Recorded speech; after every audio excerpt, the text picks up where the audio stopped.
नमस्कार। आजाद संवाद मीडिया में आपका स्वागत है। हम लोगों की आवाज रमेश पटेल। तेजस्वी यादव का पक्की नौकरी देने का वादा।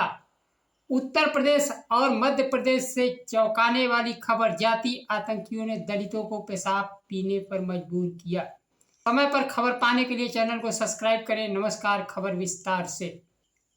राष्ट्रीय जनता दल के नेता तेजस्वी यादव ने संवाददाता सम्मेलन में चुनावी मुद्दों पर प्रकाश डाला।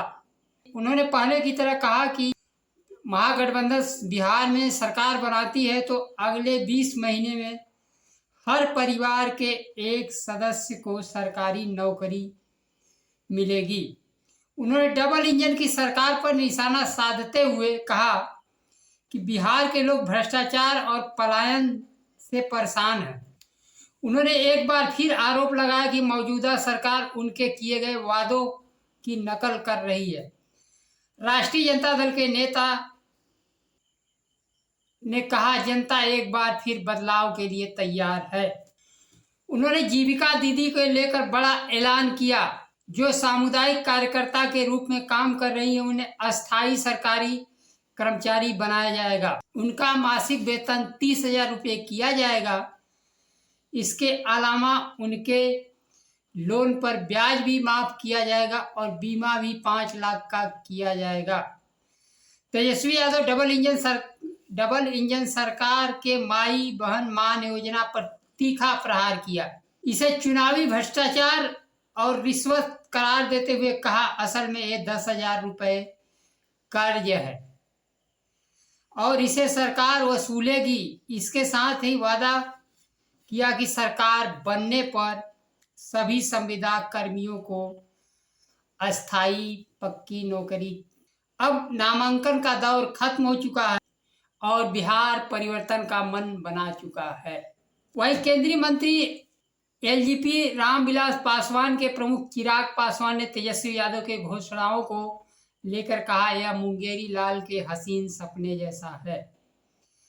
पहले सरकार में आइए फिर सपने दिखाइए। वह यह नहीं बताते कि केंद्र सरकार में 10 लाख वैकेंसी खाली है। पिछड़ों दलितों को एनएसएफ किया जा रहा है। उत्तर प्रदेश के महात्मा गांधी काशी विद्यापीठ वाराणसी के छात्र आशुतोष यादव एमएड में सर्वोच्च अंक पाने पर भी गोल्ड मेडल के लिए एनएसएफ कर दिया गया। शिक्षा के लिए एनएसएफ कर दिया जा रहा है तो नौकरी भारतीय जनता पार्टी की सरकार कैसे देगी। आशुतोष यादव पिछड़ी जाति से संबंधित है। वह भी यादव भैंस चराएगा कि गोल्ड मेडल लेगा। तेजस्वी यादव के घोषणाओं से सर्वाधिक लाभ दलित, पिछड़े, वंचित समाज को पहली नौकरी पाने की स्वप्न पूरा होगा। सरकार में इच्छा शक्ति हो तो बेरोजगारों को नौकरी दिया जा सकता है। 17 महीने में तेजस्वी यादव ने 5 लाख युवाओं को नौकरी जिस प्रकार से दिया, यह भी संभव है। आर्थिक व्यवस्था वेतन का 60 से 70% हिस्सा टैक्स के रूप में वापस सरकार के पास ही जाना है। करने की जरूरत है। भारतीय जनता पार्टी की सरकार दलितों, पिछड़ों, वंचित समाज को नौकरी से वंचित रखकर गुलाम बनाना चाहती है। जो दलित, पिछड़े अपने शिक्षा के बल पर आगे नौकरी में क्वालिफाई भी कर जाते हैं तो उन्हें एनएसएफ करके बाहर का रास्ता दिखा दिया जाता है।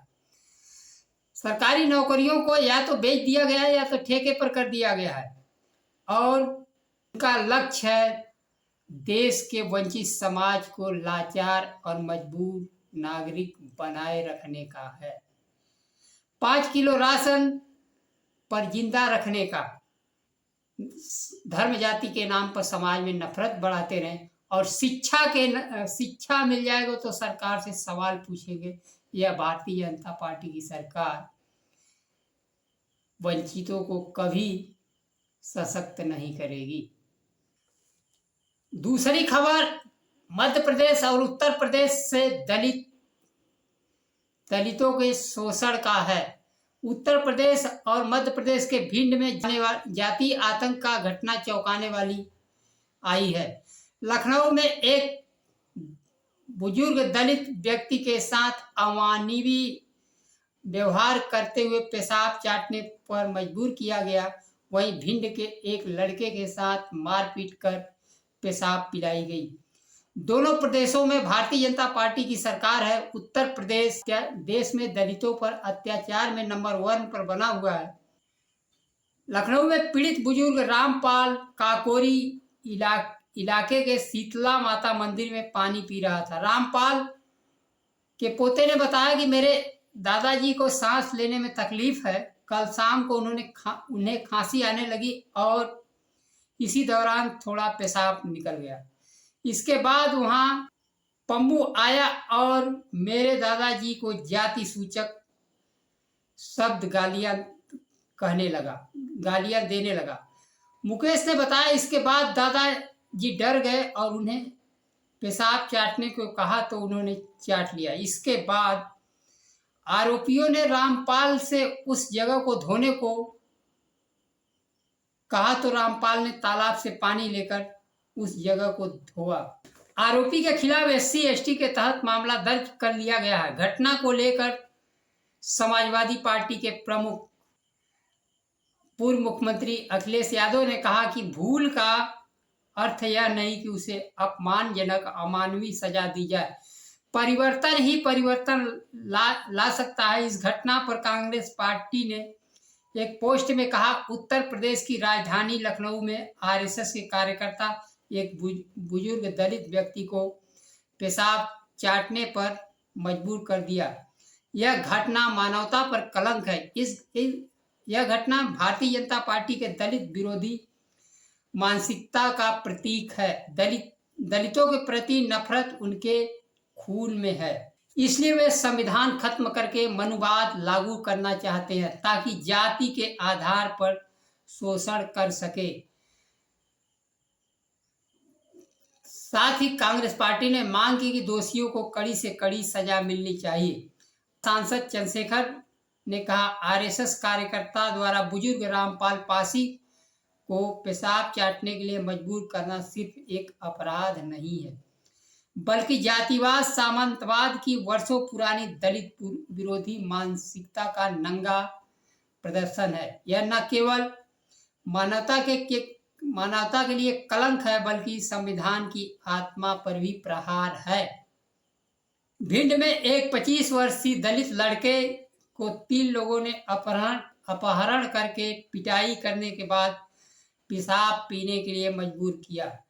पुलिस ने बताया कि सोनू बरुआ, आलोक शर्मा और छोटू ओझा आरोपियों को गिरफ्तार कर लिया गया है।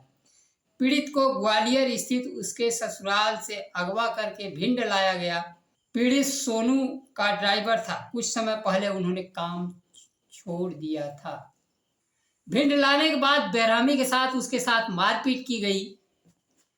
दलितों पर देश में कभी नहीं खत्म होने वाला अत्याचार का चक्र चल रहा है। मुख्य न्यायाधीश पर जहां जूता फेंका गया, वही जूता फेंकने वाले वकील का महिमा मंडित भी इसी समाज द्वारा किया गया। हरिओम को जहां पीट पीट कर मार दिया गया और बाबा के लोगों ने मारा, गरीब से लेकर उच्च पद पर बैठे व्यक्ति भी सुरक्षित नहीं है। जाति आतंकियों में शासन प्रशासन का डर खत्म हो चुका है। दलित पिछड़ों को अत्याचार से संविधान ही रक्षा कर सकता है। भारतीय जनता पार्टी के सरकार में यह खत्म करके मनुवाद व्यवस्था लागू किया जा रहा है। जाति आधारित भेदभाव और शोषण किया जा रहा है। कब तक संविधान पर और दलित पिछड़े वंचित समाज पर प्रहार किया जाता रहेगा? आज के लिए बस इतना ही। नमस्कार। जय संविधान।